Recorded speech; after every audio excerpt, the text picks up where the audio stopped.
Alright, so in this video I want to show you foreign students how you can find a job in the United States. So first off, here's a little disclaimer. I am not a foreign exchange student. I was born here in the United States. So I don't really have any relatable personal experience when I'm looking for a job. I know in actuality I probably should have brought like a foreign exchange student, one of my classmates, who actually went through this sort of struggle. You can have like a more relatable experience while I'm telling the story. But we currently can't do that, so here's just my take on it. It's just from a third person point of view. I know that they were able to find a job after graduating, and I know that they are still able to keep this job even during this whole pandemic. And I know all this because I see them on Instagram and they're still posting things. I don't really reach out to them and talk to them too much. But overall, I know that they still have this job.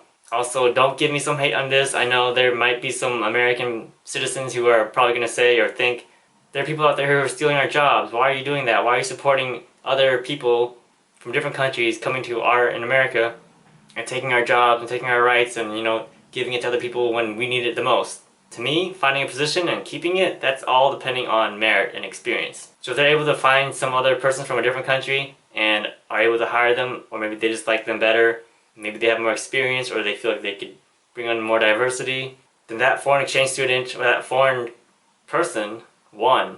Even for me at my position, if some other person who is more meritable and actually deserves that position, then why should I be angry? They deserve it. That just means that I need to improve. So don't give me hate on that. It just means you're not good enough. Now, to all the foreigners out there, may the best person win. If you get it, then good job and kudos to you, because that means I did not deserve it. You were just better than me. In a fair battle, yes, kudos to you. But hopefully that's the case though. Hopefully it's not biased or skewed or anything like that. So now let's talk about my personal background experience. So I went to an undergraduate college. There's a lot of people out there, lots of different races, lots of different people.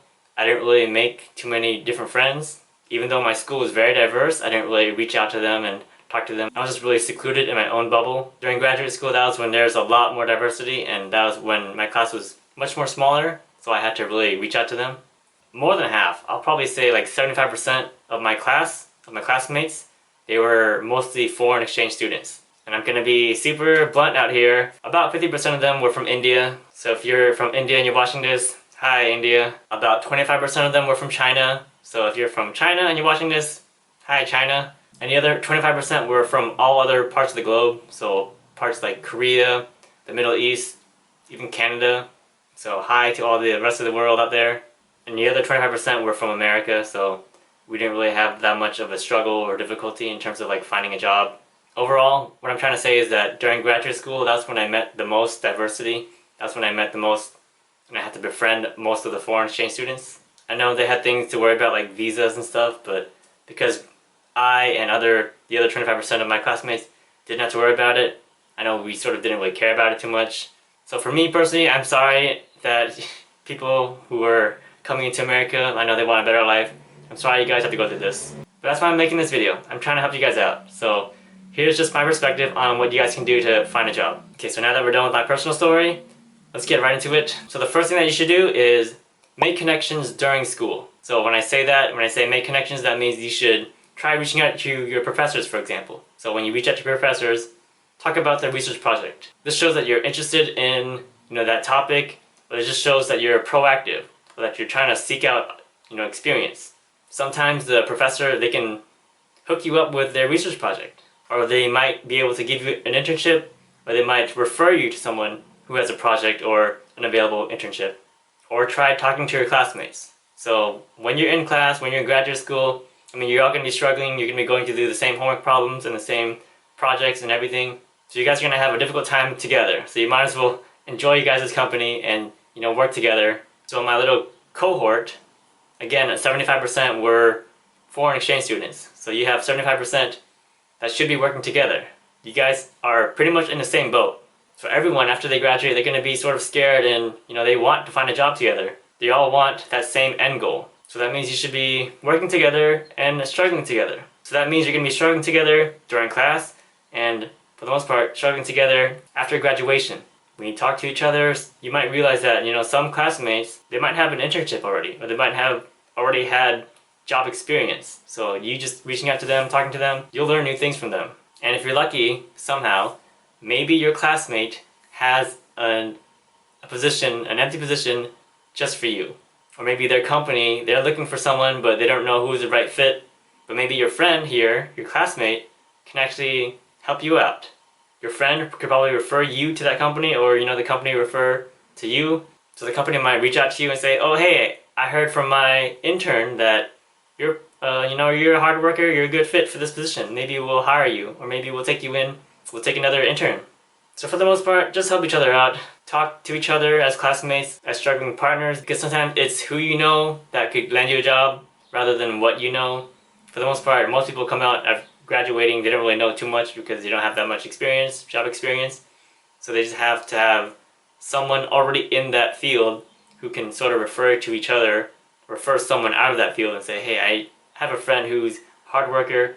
He quickly adapts to things, so even though he doesn't have that much experience, I can trust him." All you need to do is build that trust. And that starts off with making connections during school. Number 2, the next one, is probably the harder part. It's staying connected after graduating. So during school, yes, you're struggling in the same classroom. You all have to wake up at the same time, go to that classroom, struggle, do the same homework, do the same projects, read the whole book and everything, all that stuff. So forcefully, you are supposed to be working together. But after you graduate, after you leave, and after everyone sort of separates, so that means you were only like classmates or friends during school, during class, because you had that common ground. But once you guys left, now what sort of common ground do you have? I'm saying this is sort of the hardest part because after you graduate, you go your separate ways, you just sort of worry about your own life, not so much their life. And I know that's the case, unless you guys are like super duper best friends. But don't let that be the case. Stay connected still, even if it's just for this, using them to get a job. So let's say, for example, you all graduated in June, and then now you guys are all looking for jobs. So let's say 6 months pass later, and you are still looking for a job, but your friend here, whether he's a foreign exchange student or he's a US citizen, he found a job. So 6 months later, you're unemployed, but he is employed. So if you are still friends with them, that's where you could, just talk to each other, say how's life and everything, and then your friend mentions, "Oh, I found a job." I mean, don't be jealous that he found a job before you, but you should still connect and see, "Oh, hey, is your company looking for someone else? Do they have another open position? Maybe I could intern with them rather than get like a full-time or a part-time yet. Let me get some experience, or let me dip my toes in the water in this field before they fully take me on. Can you let them know that I'm available?" Again, it's all about referrals here at this point, because I mean, you did your part, you're still searching, but they were able to find a job before you, so now you just have to sort of connect the dots and link to each other, help each other out, and just give out referrals. Hang on to them because that's really all you can do. Even if you're just using them to find a job, you gotta do what you gotta do. Help each other out because your life may depend on it. The next thing you can do as a foreign exchange student is reach out online. So it's been 6 months. Yes, you let your friend know that you're available, but you're still searching. But now you have to go talk to random people online. So reach out online. Reach out to random people in your field. So maybe they're the same students from a different school, or maybe they're just working professionals in your area.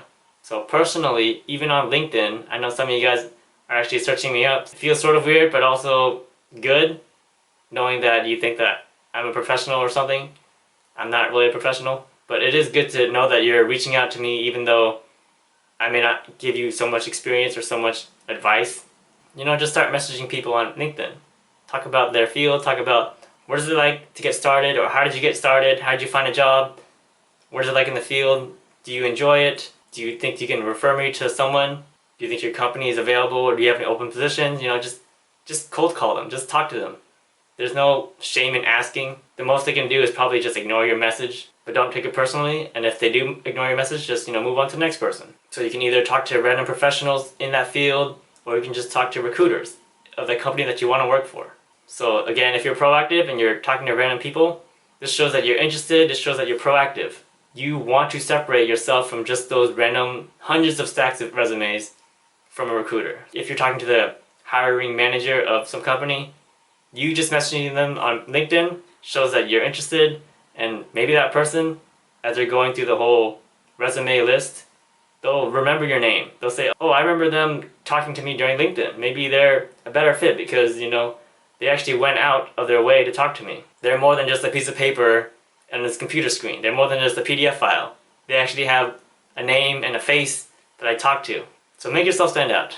Just be persistent. Maybe not annoying, but persistent. You may think it's annoying, but it's not. It shows that you're proactive and persistent. I don't find it annoying. I find it admirable. So keep doing it and don't give up. And lastly, after so much attempts and despotism, the last thing you can do is, obviously, apply everywhere and anywhere.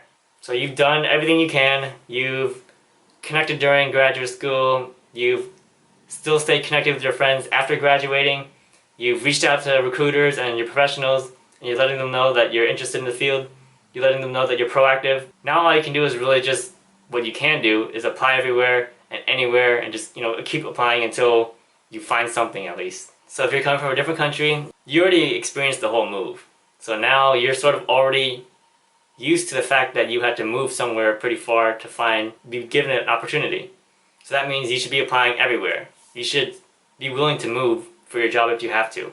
I know this isn't always the case for US citizens because, they're born in California, they might want to stay in California, or maybe they just like where they live. Overall, to me, you should be embracing change if you can, if you don't have a family already, or you don't have other, obligations. Embrace the change, embrace uncomfortableness. You might have to deal with the fact that you'll have like 5 roommates. You might have to deal with the fact that you'll be moving a lot for jobs. You might not like the weather where you live, but that's just sort of life. You have to deal with it just for some time being until you find, that perfect career that you're looking for. So you have to be willing to go anywhere for your job, basically. That's what I'm trying to say.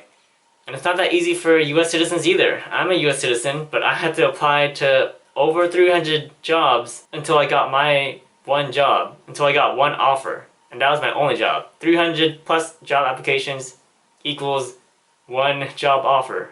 But then again, my example was that I wanted to stay within California and I applied to jobs within like a 25-mile radius of where I lived. So my 300 plus job applications led to like 30 phone interviews. That's like a 10% chance of getting a phone interview.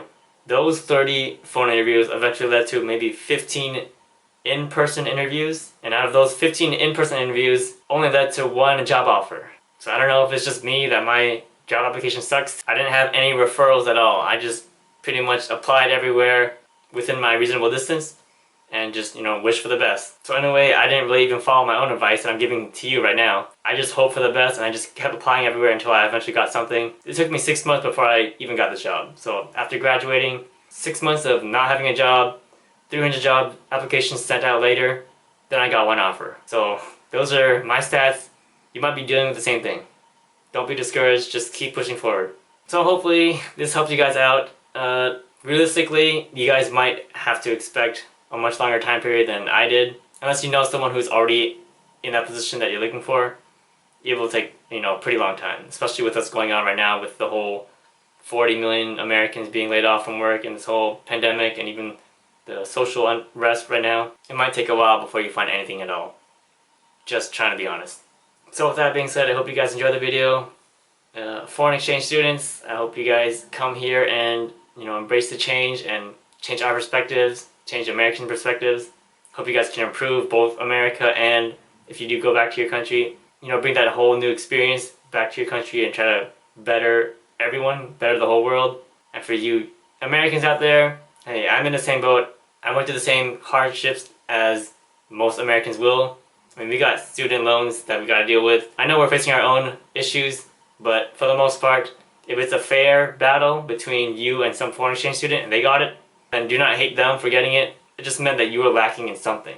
So please admit your defeat. And again, I admit my defeat too. 299 job rejections right there. So I was defeated 299 times before I got one win. Hate the game, not the player, okay? So I'll see you in the next one.